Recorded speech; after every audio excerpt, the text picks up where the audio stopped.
Have a new Kagurabachi chapter, so let's talk about it. Apologies for last week. I wasn't able to make a chapter review because I was very busy. It's end of the year at work and things are getting very hectic, very busy. Thankfully, hopefully, I will soon be able to enter my vacation, so maybe I'll have some more time.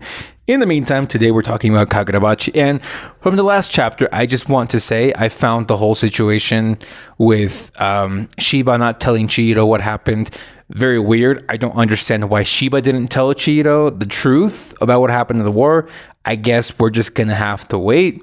And I like the idea, again, the fact that this author is very much abiding by rules stipulated and stated within the.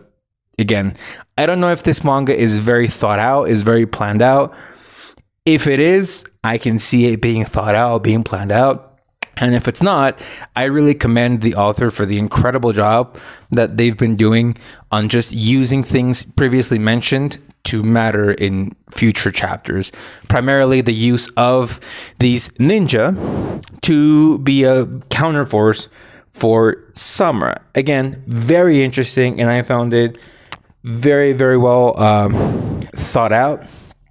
So that's amazing. And I also like that Samura temporarily killed Chihiro. And again, that makes sense because it goes along with his code of he's only after those that were part of the war and the Hishaku. So, yeah. So the fact that now Chihiro is going to have to use the enchanted blade is like the first fight was his warning shot.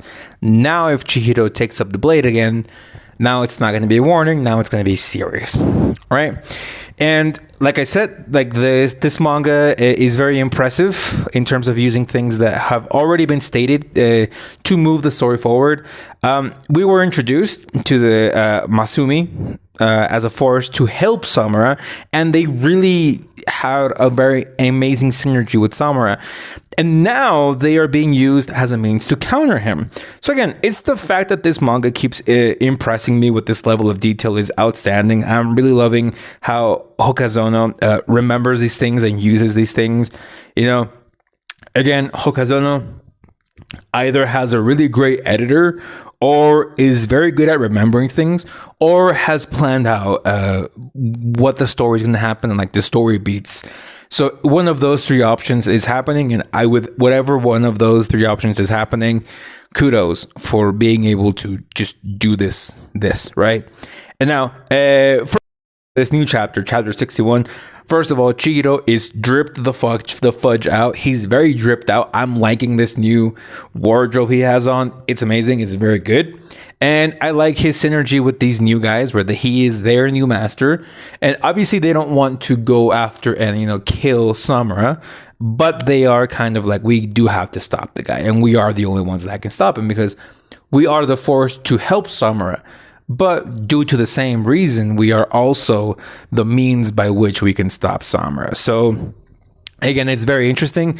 And the main theme of this chapter is the fact that things are getting very interesting. So it turns out, because again, the last chapters, if you guys remember, I was kind of wondering how the Hishaku were just accepting the fact that they are going to have to go up against Samura, because Samura, this is basically like a contract that, again, didn't really make a lot of sense for me because, it didn't make a lot of sense for me for the Hishaku because, like, they're going to help him get the enchanted blades. He's going to kill the bearers, get rid of the contracts, eternal contracts, and he's going to have to basically just get back the enchanted blades and kill all of the people in the Hishaku.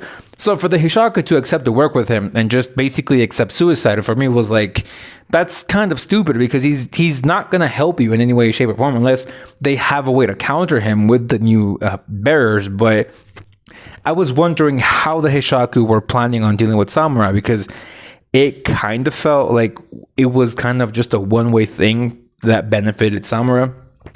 But as it turns out, Again, using kind of these plot holes to kind of further nurture the plot. And it turns out that to nurture the plot, what the Kamonabi have against Samura is they know about his daughter.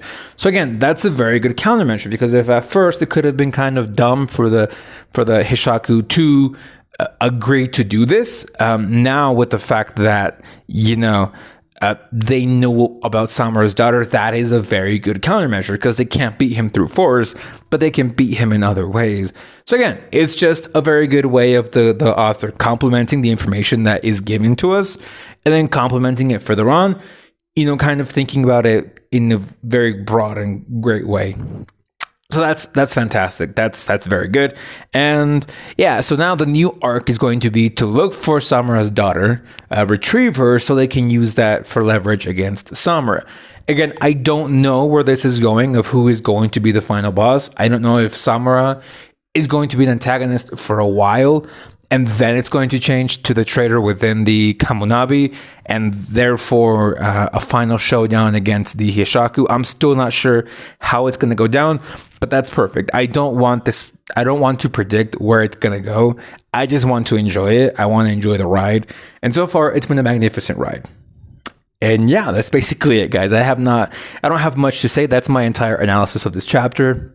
It's going to get very interesting with Samura's daughter. This whole thing with spells, again, is kind of very plot convenient, because they were able to implant a spell where she is basically undetectable, untraceable, which is all right, fine, cool. But again, I feel like if you can make the spell happen, I guess you can find a way to again, everything has a weakness. So it's kind of it's a super potent spell that doesn't allow anyone to detect her.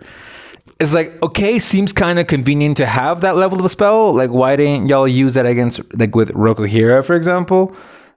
You know what I mean? But I guess it's just a whole thing. Either way, the Hishaku will find a way. They know about Samura's daughter either way. So it's they don't know who it is, but they know he has a daughter. So yeah, thank you guys for watching, and I'll see y'all next time. So bye-bye.